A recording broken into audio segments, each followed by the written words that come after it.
Hey, Rob from Order 42 here, and today I'm getting caught up a little bit. Getting caught up on a movie that has been out for a couple of years now, and I just finally got around to seeing, and that is Motherless Brooklyn.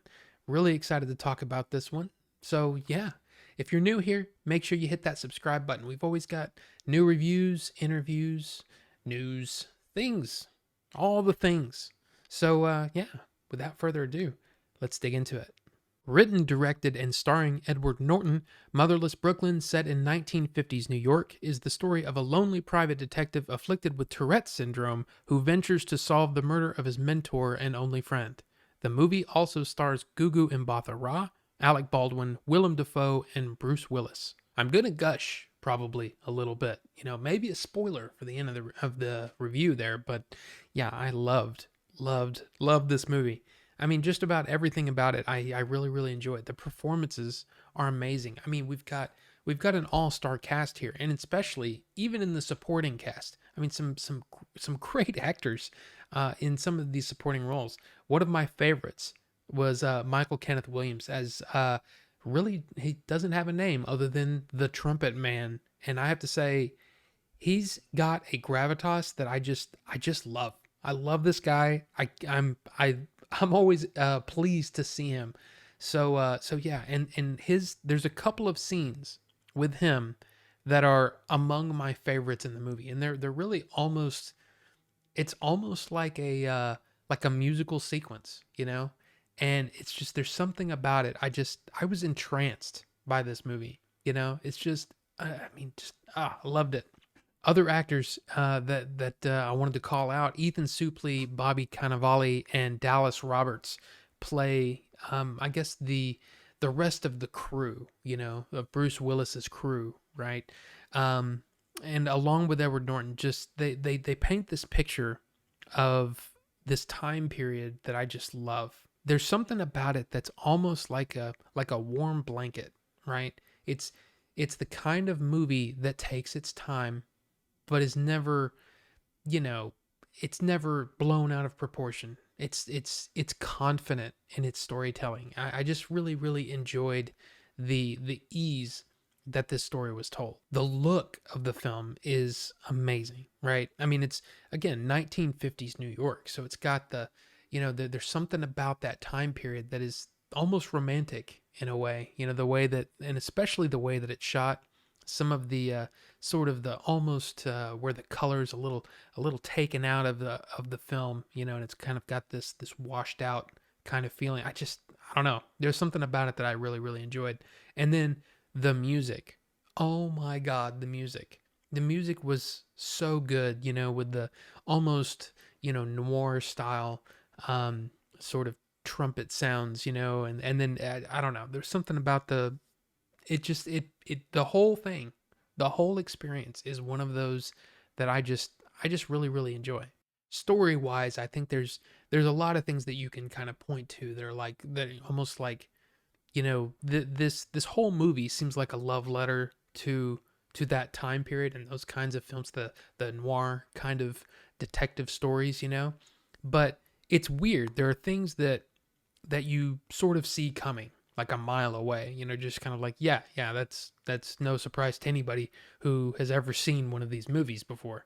But then there are some things where it's like, yeah, that really wasn't set up in a way that makes you even realize that even could be a possibility, which is fine. I'm not saying that that's bad. I'm just saying that it's strange how there's some characters kind of come in and out. There's so many characters, by the way, to keep track of. But it's sort of just like I said, even with its faults, because I think there are a few. There's some pacing issues sort of in the middle where you're kind of like, okay, where are you going, But I was never bored.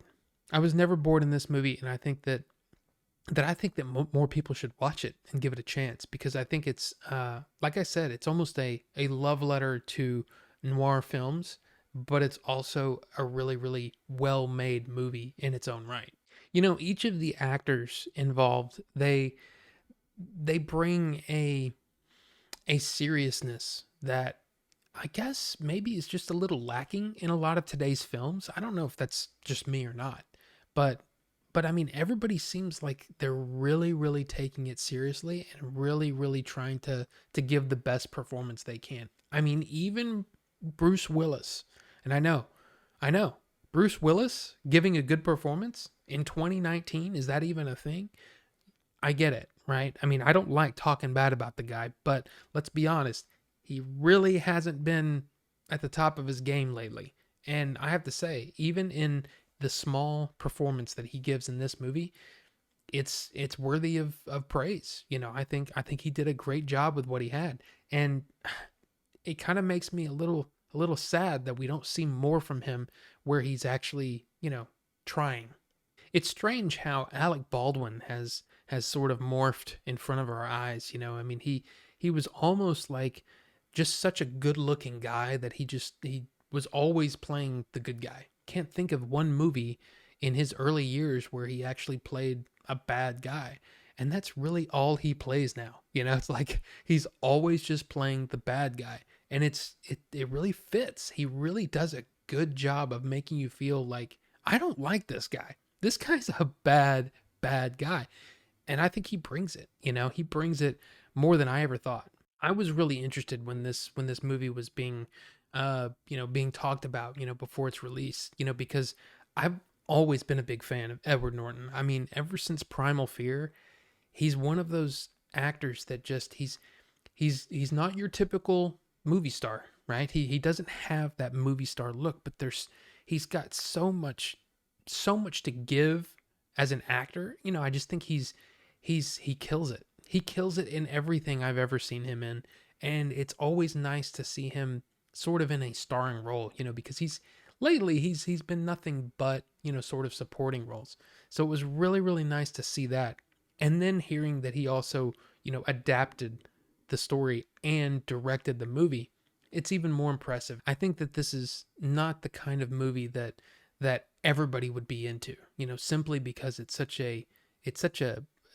almost I guess a niche thing now. I mean, there's not a whole lot of people that like, slow, methodical, almost, you sort of immerse yourself in a time period and in a feeling. There's something about it. I just don't know. Even though I think everybody should see it, I don't know if people would like it. It's like, I don't think that this movie went gangbusters in the box office, and in fact, even the Rotten Tomato score kind of shows that it was kind of like, yeah, some people liked it. But I just really, really enjoyed it.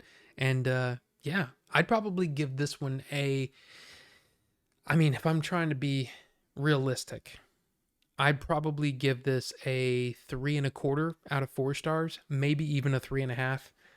I really, really enjoyed this movie. This movie is like tailor made for someone like me.